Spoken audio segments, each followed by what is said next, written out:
Jerry, one of the big topics really around the role of the DSP is this whole notion of data and data exchanges, and really how is that going to flow between a DSP, third parties, distributed energy resource owners.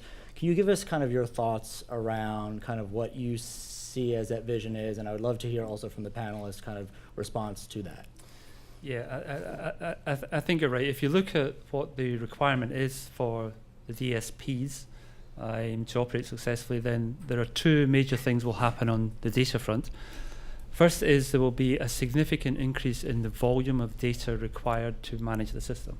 So not simply metering data, but also an understanding of market data and instantaneous pricing and so on and so forth. So when we're talking about animating the market, we're talking about creating a very, very large volume of data. In addition to that, in order to be able to do the control, or the demand response controls, and being able to provide flexible connections for DER of all types, then there's a very large amount of real-time data which is going to be managed there as well. And so there's a very large increase in the amount of data. In order for the overall system to operate successfully, there is an absolute requirement to share that data. Now, in most business models, what you find is that data is power, and data gives you competitive advantage, and so the natural inclination of most parties in most markets is to have little bits of data which they keep private to themselves. I think for this overall REV program to work successfully, we have to understand what are the incentives which we need to put in place which encourage people not to keep that data, but in actual fact to be able to share it with one another. Because if you look at the model sometime out from here, what you'll find is you have a number of ISOs, a number of DSPs who are operating perhaps in geographically distinct areas and interfacing with the ISO and interfacing with other market players. Now, for that to work successfully, everybody needs to be in the tent. So the DSP needs to be successfully communicating with the ISO, but they need to be successfully communicating with other people and sharing data with them too. So there are two big challenges there. One is huge amount of data is going to come into play, which hasn't previously been needed, and an absolute requirement to share that data somehow or other. So we need to commercially incentivize the various players within the domain to share the data with the others. Charlie, from a utility perspective, I mean, just building on that topic, I mean, do you have any sort of thoughts in terms of kind of what that role looks like, what incentives make sense, where you see it being kind of beneficial to, a DSP model that you could potentially morph into?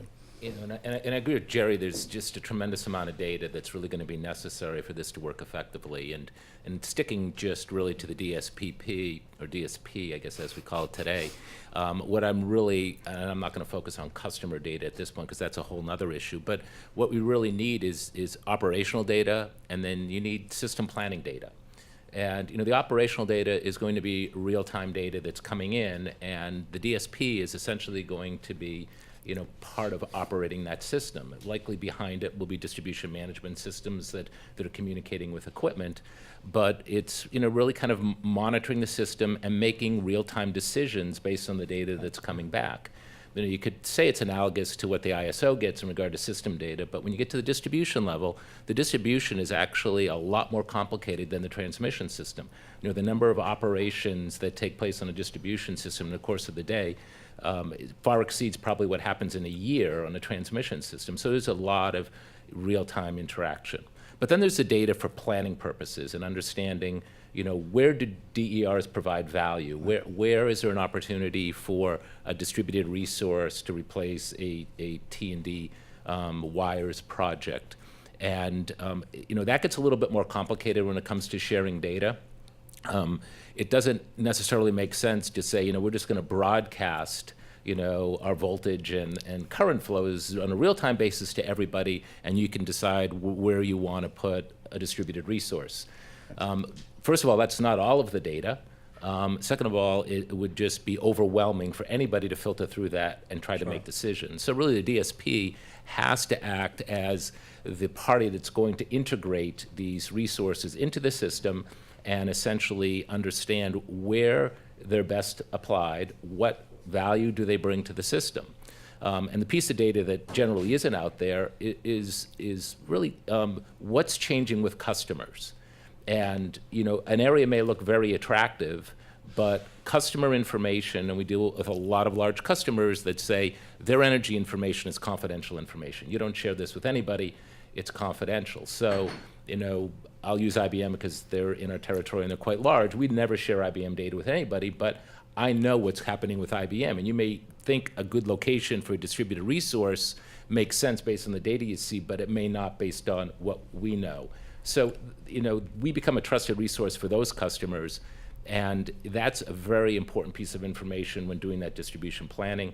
And obviously, it even sometimes ties into transmission planning. So, from the operating side of the business, there's the real-time data, but then there's also the integrated planning of the development of that distribution grid.